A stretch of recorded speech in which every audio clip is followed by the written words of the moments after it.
nous le permet ñu dellu si waat sur les activités de la ville Ali Kalaj question bi nag du neex dàq nañ leen Yewwi Askan Wi te conséquence su la ngeen def wala la nga def mairie de ville bu Dakar la ñu jàpp ni moom la ndax adjoint yi ñu doon fal le parti dissous Pastef premier adjoint bi Abbas Fall la woon ñu jàpp ni ñoom ñoo waroon a amaat poste boobu mais finalement mu jul demee noonu mu mel ni séddale bukki bi njóor bii sàmb mais bon comme Dias nga far nga sant mu ne kon bii Dias bii waa kër Dias nga def dàq boobu naka ngeen ko jàngatee balaa ñuy dellu siwaat après ci péripétie wu li nga xam ni mooy conseil municipal bi ko indi. d'abord dàq amul. comment ça communiqué bi xanaa liiroo ko yow tamit. non damay ñëw rek dafa am ñu gedd te politique kenn du gedd xam ngeen problème mu Yewwi Askan Wi lan mooy problème mu Yewwi Askan Wi ça veut dire que kenn xamatul lan la parce que c'est supposé être une coalition politique ay kilifa toog ci coalition jooju dañu am charte jooju dafa am lu ñu tënk ci charte bi ñu ne lii mooy suñu alxuraan lii mooy suñu bible ci charte jooju ñu ne amul benn décision bu ñu mën a jël ci coalition bi te ñu jël ko hors conférence des leaders mooy kilifa yi yépp ñoo toog mooy benn ñu ne maintenant suñu mënulee am consensus dafa am lu ñuy woowee comité d'arbitrage c'est dans la charte mën ngeen dem ngeen seet ngeen gëstu charte bi dañ ko bind noir sur blanc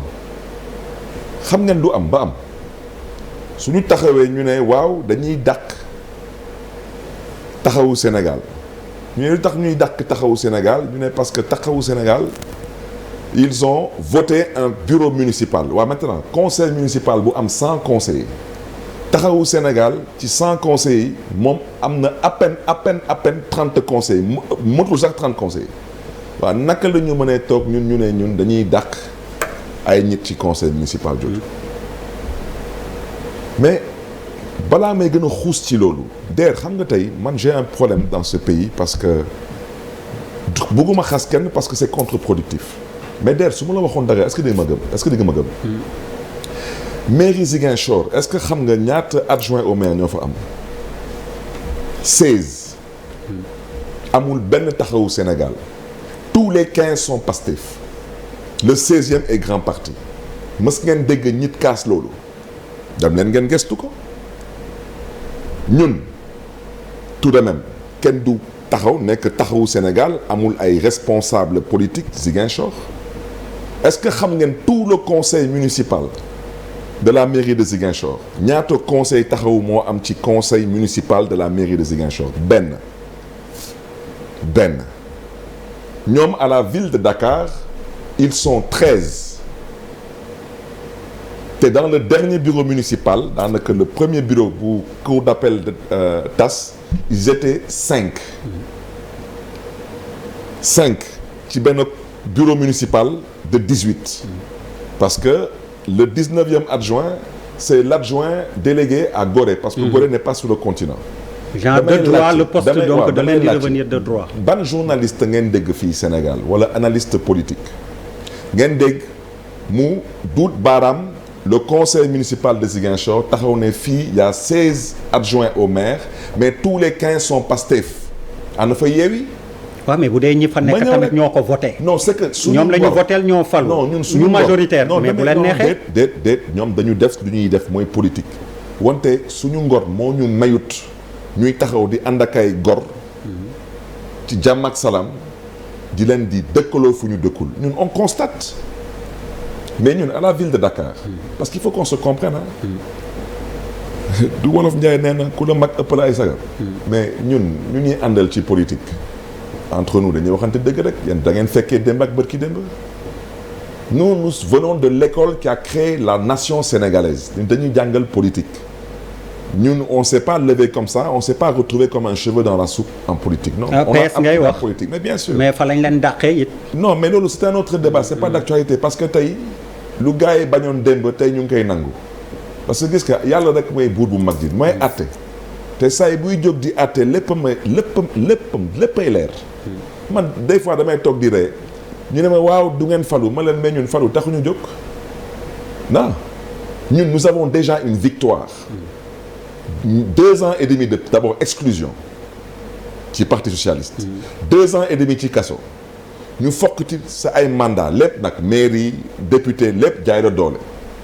nga taxaw tem gëm yàlla wóolu yàlla ànd ak dal ba tey yàlla na da ngay bokkaat loolu kese ndam la nu ko waxee xale yi sax su fi yemoon sax neex parce que ça veut dire que dans la vie il faut être endurant il faut être patient et il faut être croyant fii àdduna la jeex na ba pare personne autour de cette table n'est sûr que suba day yeewu te dañuy ñaan yàlla nag yeewu donc nit ki lépp looy wut ci àdduna da ngay jiital yàlla yaa ngi ñëw dal sur le bureau municipal mais bureau municipal d'abord lu xew dañu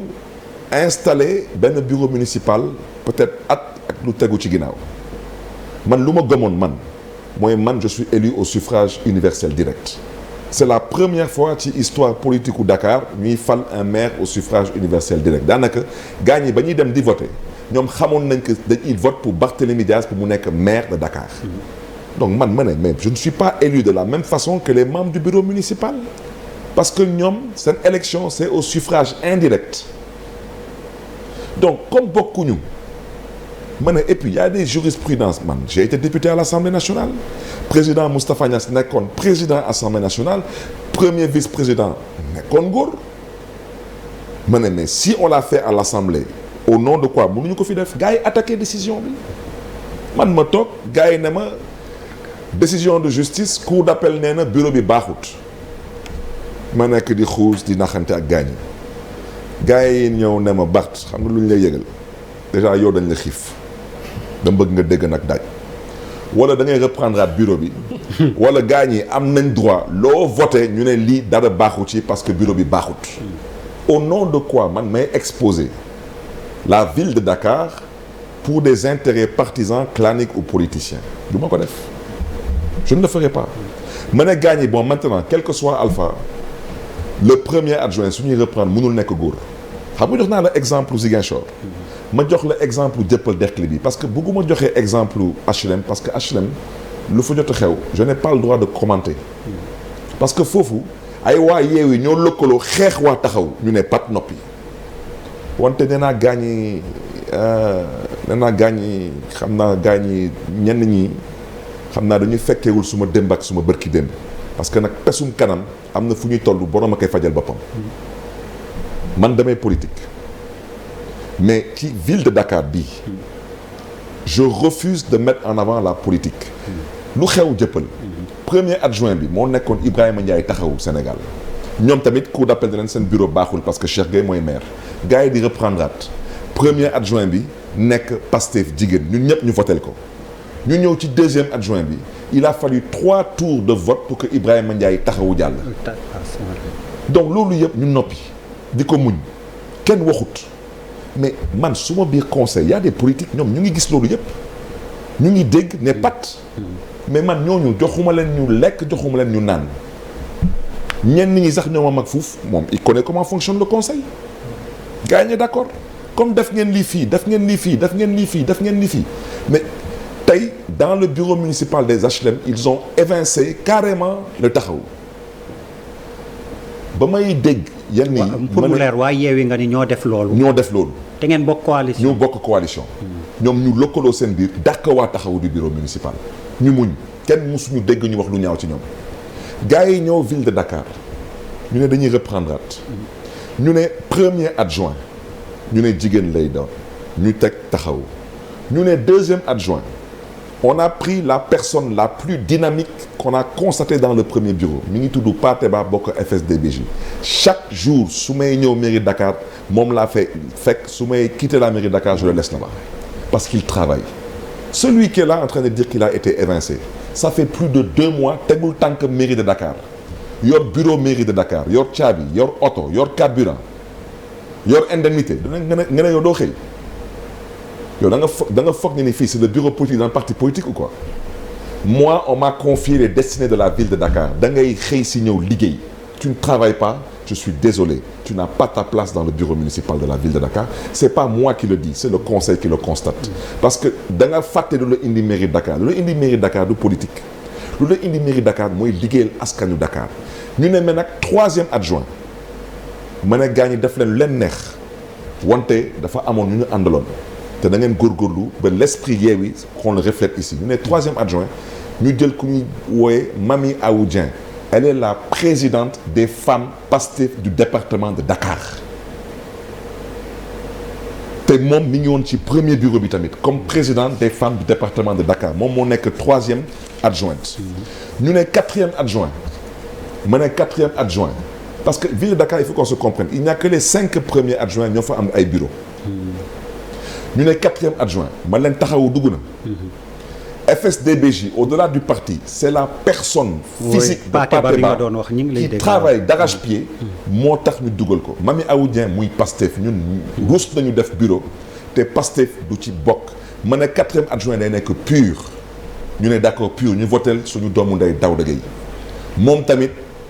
kenn demul mu des day xëy di liggéey ànd ak xam-xam ak tamit ànd avec du sérieux ñu ne 5e adjoint ñu ne dañuy def taxaw ñu ne 6e adjoint ñu bind Mouhamadou Mokhtar Magasuba Pastef kooku nag wax dëgg yàlla nit ku yaru la gëm yàlla mandu mu ñëw ne franchement gërëm naa leen sant naa leen wante poste man mënuma ko jël te moom may déglu ndax la non nee na moom mënul jël bëggul jël mënul jël waaw mais bu ne mënuma jël xanaa joxe na explication. non daf ko convenirul dafa sori. vous connaissez le contexte politique actuellement entre malheureusement la coalition le parti Taxawu et le parti Pastef ça veut dire man musuma xalaat que cette divergence de point de vue allait arriver à cette extrémité en termes de rancœur, de haine et de rancune parce que man maa ngi politique j'ai tout vécu il me connaît très bien on a mené beaucoup de combats mais man politique amu ci rancune man politique j'ai tous mes amis au PDS j'ai mes amis à l'APR parce que man rus naa ëllëg man ak yow ñiy xëccu ci politique suba sa doom na la ñëw takk suma doom man mënuma ñëw sa kër pour ñaan si la main de ta fille ou que yow nga ñëw suma kër pour ñaan si la main de ma fille parce que politique jaru ko d'abord man je suis né dans la politique musuma gis suma papa di noonoo ak nit ñi donc man tey y a des choses que je ne comprends pas moo tax des fois dama am des comportements vis-à-vis d'eux parce que je me dis ñii wala dañu rep wala dañu parce que kenn xamatul lii lan la donc damay joxe les exemples là ne la noonu la ñu continuer sixième adjoint Pastef lank bañ ñu ne d'accord 7e adjoint ñu teg PUR ñu jël donc tey mën naa continuer lim nii ñu egg ba 17e adjoint 17e adjoint ñu ne dañuy dugal benn soxna bu tudd madame Kasoka Pastef moom tamit mu taxaw ne wax dëgg yàlla maa ngi leen di gërëm maa ngi leen di sant wante man poste bi mënuma ko jël gars ñi taxaw tey nag ne ñun dañ leen dàq ñun dàq ñu leen et puis tey suñu noroon tey soi-disant dàq taxawu Sénégal génn leen ci Yewwi Askan Wi ndax lii mais ñoom waa PUR voté nañ tamit lii lu tax duñ dàq waa PUR waa grand parti voté nañ lii lu tax duñ dàq waa grand parti waa PEM bu Habib Sy voté nañ ko tamit lu tax ñoom kenn du leen dàq ñoom waa set bu Moustapha Guirassy ñoom tamit voté nañ ko parce que tey grand parti sur 100 conseillers mais Badagar xam na sur 100 conseillers nga am benn membre du bureau ça ne se justifie pas sur le plan politique mais bu gën a neex nag mooy waa PEM bu ministre d'État Habib Sy moom sur 100 conseillers il a un conseiller et ce conseiller là est membre du bureau municipal membre du premier bureau municipal ñu reprendra deuxième bureau bi ñoom ñëpp membre du deuxième bureau en quoi est-ce que Taxawu a faussé l'esprit de Yewwi Askan Wi la vérité